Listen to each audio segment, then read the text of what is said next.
यो comic mafia fam, मैं हूँ गुरी संधू और आज हम बात करेंगे the Rings of Power season 2 के फिनाले की, यानी कि एपिसोड 8 के बारे में।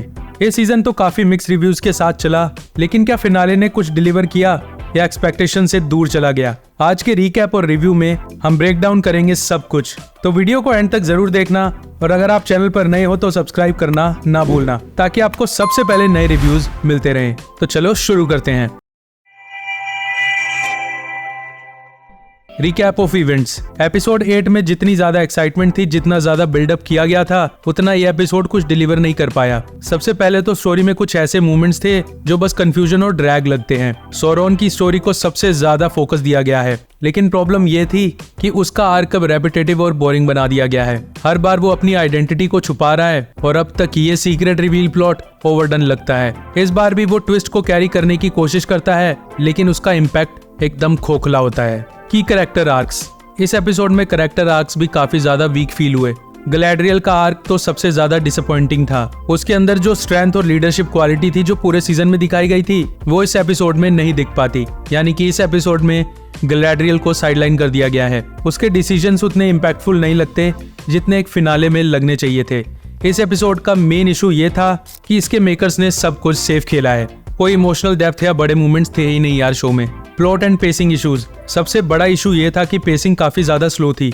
एक फिनाले में आपको हाई टेंशन और स्टेक्स हाई चाहिए होते हैं, लेकिन यहाँ बिल्डअप तो था लेकिन पे ऑफ नहीं। एपिसोड की कहानी ने कुछ बड़े ट्विस्ट अटेम्प्ट किए, जैसे सोरोन और उसके मिनियंस का प्लान रिवील करना, लेकिन सब कुछ ऐसा लगता है कि जैसे जल्दबाजी में कर दिया गया हो। यहाँ राइटिंग और डायरेक्शन फेल कर जाते हैं और आपको ऐसा लगता है कि पूरा एपिसोड बस ड्रैग किया गया है। Final battle. फिनाले में एक एपिक बैटल सीन एक्सपेक्ट किया जा रहा था, लेकिन यहाँ भी डिसअपॉइंटमेंट ही मिलती है। भाई मैं बहुत दिल से चाहता था अडार वर्सेस सोरोन को देखना, लेकिन यहाँ भी इन्होंने हक दिया। मतलब यार अडार इतना ज्यादा पावरफुल विलन है, इतना ज्यादा खतरनाक है, उसको फिनाले में सोरोन से 1-on-1 कराया नहीं गया। बस उसका 1-on-1 होता है थोड़ी देर के लिए एलरोंड से, लेकिन एलरोंड को भी वो चुटकियों में हरा देता है। और सबसे ज्यादा बेकार बात ये लगती है कि अडार इतना पावरफुल है कि उसने सोरोन तक को मार दिया था, पर यहाँ पर उसके चेले यानी कि उसके बच्चे ही उसे मार देते हैं। यार ये कितना फुद्दू डिसीजन था ना।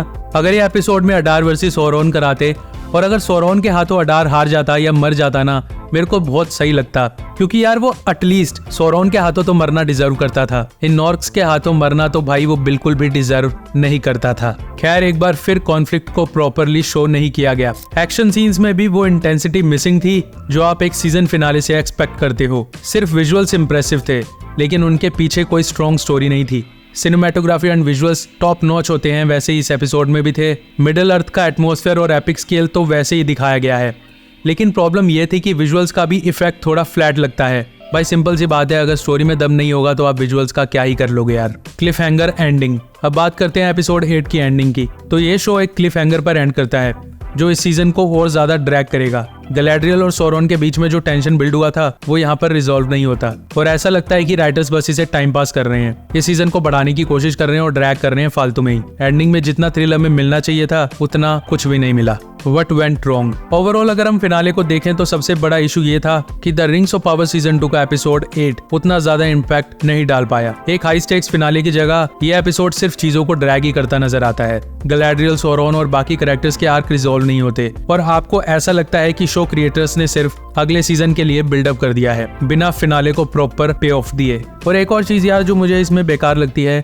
अगर आपने the Lord of the rings की सारी मूवीज वगैरह देखी होंगी तो आपको पता होगा कि उसमें गैलाड्रियल का कैरेक्टर कितना ज्यादा स्ट्रॉन्ग था, कितना ज्यादा मैजिकल था, और एलरोंड भी यार बहुत ज्यादा पावरफुल और स्ट्रॉन्ग था। लेकिन ये दोनों कैरेक्टर उतने ज्यादा पावरफुल, उतने ज्यादा मैजिकल नहीं दिखाई देते। मे बी ये इसलिए भी हो सकता है, ये बहुत अर्ली स्टेज है, अभी अभी उन्हें रिंग मिली है और वो रिंग को लेके उतने यूज टू नहीं हुए। शायद ये धीरे धीरे उतने ज्यादा पावरफुल हो जाए और आने वाले सीजन्स में गैलाड्रियल और एलरोंड उतने ही ज्यादा पावरफुल, उतने ही ज्यादा मैजिकल भी हमें दिखाई दे। मतलब जैसी मैजिकल पावर्स का यूज करते हुए हमने एलरोंड और गैलाड्रियल को लॉर्ड ऑफ द रिंग्स की मूवीज में देखा है, वैसा ही शायद हम अगले सीजन्स में भी इन दोनों को देख पाएंगे। तो कॉमिक माफिया फैम, ये था मेरा take on the Rings of Power season 2 के फिनाले का, जो अनफॉर्चुनेटली एक्सपेक्टेशंस पर खरा नहीं उतरता। अगर आपको हाई ऑक्टेन मूवमेंट्स और सॉलिड कैरेक्टर्स आर्क चाहिए तो ये शायद आपको थोड़ा डिसअपॉइंट करने वाला है। शो का पोटेंशियल बहुत ज्यादा था, लेकिन ये फिनाले लगता है उन्हें मिस कर गया। आप क्या सोचते हो, क्या ये फिनाले डिलीवर कर पाया जो एक फिनाले से आपको एक्सपेक्टेड था, या फिर आप सब भी डिसअपॉइंट हो गए? कमेंट सेक्शन में जरूर बताओ। और अगर आपको ये रिव्यू पसंद आया तो इस वीडियो को लाइक करो, शेयर करो, सब्सक्राइब करो करो। ऐसे और अमेजिंग ब्रेकडाउन्स के लिए बेल आइकन दबाना मत भूलना बिल्कुल भी। और अगले सीजन के लिए स्टे ट्यून्ड। मिलते हैं नेक्स्ट वीडियो में। कॉमिक माफिया से गुरी संधू साइनिंग ऑफ।